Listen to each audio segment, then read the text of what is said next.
Gold hub తాకట్టులో ఉన్న బంగారాన్ని విడిపించి కొనబడును. అదే రోజు ఆన్లైన్ ధరకు కొని డబ్బులు ఇవ్వబడును. హాయ్ హలో నమస్తే, వెల్కమ్ టు అవర్ ఛానల్ మనం టీవీ. నేను మీ శాన్వి. ఈ రోజు మనతో పాటు మన స్టూడియోలో ఉన్నారు చలసాని శ్రీనివాస్ గారు.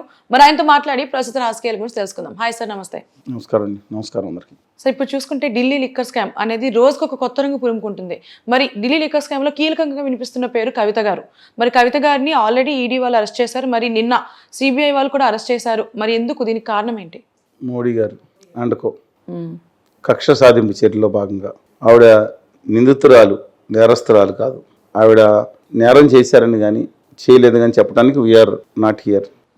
అది న్యాయస్థానాన్ని తెలుస్తాయి ఆరోపణలు. కానీ ఇవాళ ఆ ఒక్క పార్టీలోనే సత్యహరిశ్చంద్రులు ఉన్నట్టు ఇవాళ వేల కోట్లు రత్న ఖచ్చిత సింహాసనాన్ని, లేదంటే దేశంలో ఉన్న ఐరన్ ఓర్ని విదేశాలకి దొంగతనంగా ఎగుమతి చేసి 30,000, 40,000, 50,000 కోట్లు ఎంతో తెలియదండి, అంత కుంభకోణం చేశారని చెప్పిన గాలి జనార్దన్ రెడ్డి గారిని సాధారణంగా ఆహ్వానించి పార్టీలో మళ్ళీ ఒకసారి చేర్చుకుని ఆ పార్టీ వాషింగ్ పౌడర్ నిర్మాతకు పంపించి సఫేద్గా వచ్చేసిన గాలి జనార్దన్ రెడ్డి గారిని పక్కన పెట్టుకున్న పార్టీ వ్యాపం కుంభకోణంలో 100 మందిని ఎప్పుడు చచ్చిపోతే తెలియకుండా సాక్షులందరూ చంపేసినప్పుడు ఆ ముఖ్యమంత్రిగా ఉన్న అక్కడ పార్టీ ఎన్నో వేల కోట్ల కుంభకోణాలు ఉన్నాయని చెప్పి 2,000 రోజులుగా బెయిల్ మీద 30,000 కోట్లు 40,000 కోట్లు అనేది ఆరోపణలు ఉన్న వ్యక్తుల మీద అరెస్ట్ చేసిన వ్యక్తుల్ని యథేచ్ఛగా తిరగమని చెప్పిన పార్టీ ఇవాళ అలాంటి 100 మంది, నీరవ్ మోడీ, లలిత్ మోడీ, మెహుల్ చోక్సీ, ఎవరండి మాల్యా, వీళ్ళందరినీ దేశాలు దాటి వెళ్ళిపోయిన మాట్లాడిన పార్టీ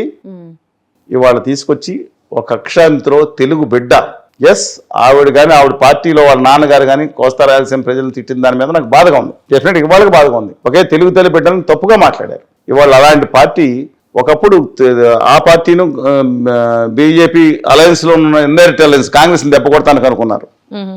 నేను అప్పుడే చెప్పాను, ఎట్టి పరిస్థితులు నమ్మొద్దు ఉత్తర భారతీయ జనతా పార్టీని గుమా వ్యాపారులు అని చెప్పాం. వినలేదు. కాంగ్రెస్ని తొక్కేయడానికి అనుకున్నారు. కాంగ్రెస్ అధికారంలోకి వచ్చింది. ఇప్పుడు ఆ పార్టీకి కావాల్సిన ఈ పార్టీని తొక్కేయాలి. ఈ టీఆర్ఎస్ లేకుండా చేస్తే వీళ్ళు 2 జాతీయ పార్టీలు ఆడుకోవచ్చు అనుకుంటారు. అందువల్ల ఒక కక్షాదింపు చర్యలతోనే పనిచేశారని కేంద్ర ప్రభుత్వం చేయించిందని భావిస్తా ఉన్నాను. వాళ్ళ న్యాయస్థానాలను తప్పు పట్టకూడదు, అమితంగా గౌరవిద్దాం. కానీ సిచ్యువేషన్ ఏంటి అని ఒకటి అడుగుతా ఉన్నాను. శరత్చంద్ర రెడ్డి గారు ఆయన అరెస్ట్ అయ్యి 6 నెలలు జైల్లో ఉన్నారు. ఎప్పుడైతే కవిత గారు ఉన్నారని చెప్పగానే ఆయన బెయిల్ వచ్చేసింది. 50 నుంచి 60 కోట్లు బయట మిగతా అంత ఇచ్చారని తెలియదండి. బీజేపీకి ఫండ్స్ ఇచ్చేసినట్టు వార్తలు వచ్చినాయి. మీరు ఎలక్ట్రల్ బాండ్స్ ఏమని అర్థం చేసుకోవాలి? దీన్ని ఏమని అర్థం చేసుకోవాలి? కవిత గారిని మేము సపోర్ట్ చేయట్లే, కానీ ఈ విధంగా జరుగుతుంటే, ఒక తెలుగు బిడ్డకి అవమానం జరుగుతుంటే చాలా బాధగా ఉందండి. ఆ ఈడీ తర్వాత మళ్ళీ అరెస్ట్ చేసిన తర్వాత మళ్ళీ అక్కడ పెట్టుకుని జ్యుడిషియల్ కస్టడీ కాకుండా ఇంట్రాగేషన్ తీసుకున్నారు, పోలీస్ కస్టడీ తీసుకున్నారు. పోలీస్ కస్టడీ తీసుకుని మళ్ళీ తిహార్కి పంపించారు. తిహార్ నుంచి మళ్ళీ సిబిఐ అరెస్ట్ చేసి మళ్ళీ ఇంట్రాగేట్ చేస్తారంట. ఇంకా కాకపోతే ఇంకో 4-5 సంవత్సరాలు ఉంటాయి, చేసుకోమనండి, ఇబ్బంది లేదు. కానీ ఆ పార్టీలో చేరారనుకోండి మాఫ్ అయిపోయి ఉండేదా? ఇవాళ దేశం మొత్తం మీద జరిగేది ఇదే పరిస్థితి జరుగుతూ ఉంది. ఆంధ్రప్రదేశ్లో జీవి కృష్ణారెడ్డి గారిని, మధుసూదన్ రావు గారిని, గ్రంథి మల్లికార్జునరావు గారి కంపెనీని, నవగా విశ్వేశ్వరరావు గారికి కృష్ణపట్నం పోర్ట్ అండ్ సెజ్ని, డివిఎస్ రాజు గారి Gangavaram port, deepest port in south in east Coast, మొత్తం ఈస్ట్ కోస్ట్ లో డీపెస్ట్ పోర్ట్. ఇవాళ సిల్టింగ్ కూడా ఎక్కువ తీయాల్సిన అవసరం లేని ఆ గంగవరం పోర్ట్ అన్నిటికీ కాజేసినా, లేకపోతే పేక మీద కత్తి పెట్టి కాజేసాడా, మెద మీద ఐస్ పెట్టి కాజేసాడా తెలియదు, కానీ తీసుకున్న వ్యక్తి ఆదాని గారు. వీళ్ళందరూ సాఫ్ అండి. 2-3 లక్షల కోట్లు 15 లక్షల కోట్లు ఎగబాగారంటే వాళ్ళందరూ సాఫ్. బాధగా ఉంది ఏంటంటే ఇవాళ కక్షాదింపు చేస్తున్నారు. ఇది మంచి పద్ధతి కాదు. ఇవాళ 100% చెప్తున్నానండి. గాలి జనార్దన్ రెడ్డి గారిని తీసుకుంటే చెప్పాం కదా, ఇంకా ఎంతమంది ఉన్నారు?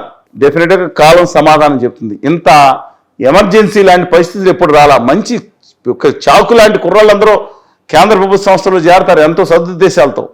ఈ రాజకీయ నాయకులు వాళ్ళు వాడుకుంటా ఉన్నారు వ్యవస్థను బతికించమని కోరుతున్నాను నేను. వ్యవస్థను బతికిస్తే మనం బతుకుతాం. ధర్మాన్ని రక్షించండి, ధర్మం మనం రక్షిస్తుంది. కానీ వాళ్ళు చేస్తుందంటే వీళ్ళు వన్ సైడ్ భలే పక్కన జరిగింది కదా అని ఆనందం. వాళ్ళ బీజేపీ కూడా చెప్తున్నారండి, సరైన విధానం కాదు.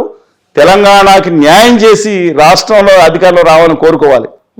ఐటీఆర్ ఎత్తేసారు. 2012-13 నిర్ణయం తీసుకుంటే ఐటీఆర్ ₹1 ఇవ్వలేదు తెలంగాణకి. నేషనల్ ప్రాజెక్ట్ కింద రూపాయి ఇవ్వలేదు. కెనిపట్వాకి అక్కడ ప్రాజెక్టులకు ఇస్తారా ఉన్నారు.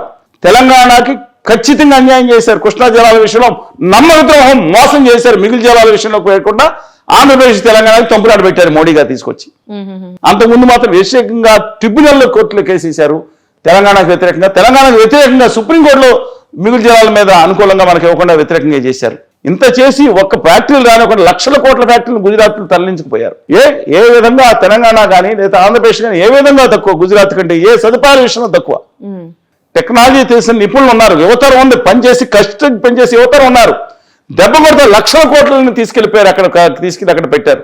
అదే ఆర్బిట్రేషన్ సెంటర్ తీసుకుంటే దాన్ని కూడా తీసుకెళ్లారు. నేను అడుగుతా ఉన్నాను, ₹1 అక్కడ ట్యాక్స్ లేకుండా ఈ దేశ చరిత్ర, ప్రపంచ చరిత్రలో నాకు దేశం తప్పితే ఎక్కడ లేదు. 0% ట్యాక్స్ అని చెప్పి గుజరాత్లో గిఫ్ట్ సిటీకి జీవోలు ఇచ్చారు. ప్రపంచంలో అక్కడ లేదు. మొత్తం ఎక్కడెక్కడ ఉన్న కంపెనీని అక్కడ పెట్టమని ఒత్తిడి చేస్తున్నారు లేదని అడుగుతున్నాను. నిర్మలా సీతారామన్ గారు వెళ్ళి గాల్లో లేపుతున్నారు దాన్ని గుజరాత్ని. ఎందుకని ఏం తప్పు చేశారు తెలుగు బిడ్డలు?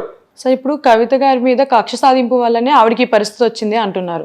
సో ఏదేమన్నా సరే గత కొన్ని మంత్స్గా ఏంటి అంటే కవిత గారి పేరు కీలకంగా వినిపిస్తుంది. అంటే తను విచారణకి పిలిచినా సరే హాజరు కావట్లేదు. సో ఇది రైట్ అంటారా? ఖచ్చితంగా సరైన విధానం కాదు. ఎలక్షన్స్ ఉన్నాయని చెప్పడం, మిగతా ఉండటం. ఆవిడ అప్పుడు నిందితురాలని ఆవిడ, నేను నిరపరాధం, నేను ఎవరిని చెప్పడానికి, మీద ఎవరిని చెప్పడానికి, నేరస్తులని కూడా చెప్పడానికి నేను ఎవరు? ఆవిడ సహకరించాల్సిన అవసరం ఉంది. కానీ ఇంకోటి చెప్తున్నాను, ఏంటి ఉత్తర భారతీయ అహంకారం? ఏంటి సౌత్ గ్రూప్ అని రాయటువంటి కేసుల్లో కూడా? ఏం సౌత్ గ్రూప్ లోనే ఇలాంటి వాళ్ళు అవినీతి పనులు ఉన్నారా? మొత్తం దేశంలో బ్యాంకుల్ని ముంచేసిన 99% ఆ గుజరాత్ లేదా రాజస్థాన్ ఆ బ్యాచ్ లో ఉంటే, ఈ సౌత్ గ్రూప్ లో 100 కోట్ల కేజ్రీవాల్ ఎందుకు కేజ్రీవాల్ ఫిక్స్ చేయడానికి పెట్టారండి? ఇది కేజ్రీవాల్ 70 లక్షలు దొరికిందంట. 100 కోట్ల కుంభకోణం, 33 కోట్లు ఈడు, 33 కోట్ల 70 లక్షలు ఆయన జైల్లో పెట్టారు. 1000 కోట్లు ఉన్నాయని పార్టీలో చేర్చుకుంటారు. వాళ్ళు చెప్పిందని ఒక్క సమాధానం చెప్పగలుగుతారా? దేశం కోసం, ధర్మం కోసం అంటారండి. హిందూ మతంగా మేము ఉన్నాం, హిందూ మతం గొప్పగా ఉండాలని కోరుకుంటాం, దాన్ని కాపీరేట్ ఒక పార్టీనా? నాకు అర్థమే కావట్లేదండి. ఇవాళ బర్మాతో తగు ఉంది, దిక్కుమాల పాకిస్తాన్ ఎలాగో తగు, మనకి ఆఫ్ఘనిస్తాన్ లో పవర్ వదిలిపెట్టాం. ఇవాళ అక్కడ చైనా ఏమో రోడ్డు నిర్మిస్తుంది, ఇక్కడేమో శ్రీలంక ఏమో వ్యతిరేకంగా ఉన్న పరిస్థితి ఉంది. మారిషస్ లాంటి ఎంత కంట్రీ కూడా నీవు ఉన్న 10 మందిని తీసుకుపోని చెప్పి బెదిరించే పరిస్థితికి వచ్చింది ఈ దేశంలో. ఇవాళ ఇన్ని పరిస్థితులు ఉంటాయి, దేశాల్లో పరిస్థితి ఉంటే వెళ్ళిపోతున్నాడు. ఎట్లాగా ఆత్మనిర్భర భారత్ అన్నారు. 2014 నుంచి ఇప్పటి వరకు విదేశాల నుంచి దిగుమతులు చైనా నుంచి లక్షల కోట్లు పెరిగింది. పర్సంటేజ్ తగ్గినట్టు చూపించవచ్చు చాకచక్యంగా. ఇవాళ ఏం చేయాలండి? వాళ్ళు తెలంగాణకు కానీ, ఆంధ్రప్రదేశ్ కానీ, లేదా ముఖ్యంగా తెలంగాణ కూడా వీళ్ళు చేసిన లాభం ఏంటి? మతాన్ని అడ్డం పెట్టుకుని, కులాన్ని అడ్డం పెట్టుకుని రెచ్చగొట్టి, లేదంటే కక్షాదింపు చర్యలు పెట్టి అధికారులు రావడం, తెలంగాణ న్యాయం చేసేందుకు తప్పేం లేదు. బీజేపీ అధికారంలోకి వచ్చిన ఎలాంటి తప్పు లేదండి. ఏమో నిషేధిత పార్టీనా? ఎంఐఎంఐ నెగ్గుతున్నప్పుడు లేదా అదొక మత పార్టీ, ఇదొక మత పార్టీ, కానీ న్యాయం చేసి రావాలంటున్నా. వాళ్ళ సంవిధానాలు సవరించుకుని న్యాయం చేసే అధికారులు రావాలి, కానీ కక్షాదింపు చర్యలు తీసుకుని. అంటే సౌత్ గ్రూప్ ఏంటంటే నాకు అర్థం కాదు. సౌత్ గ్రూప్ లోని మోసాలు చేస్తారా సౌత్ ఇండియా వాళ్ళు? ఎందుకు పెట్టారు సౌత్ గ్రూప్ అని?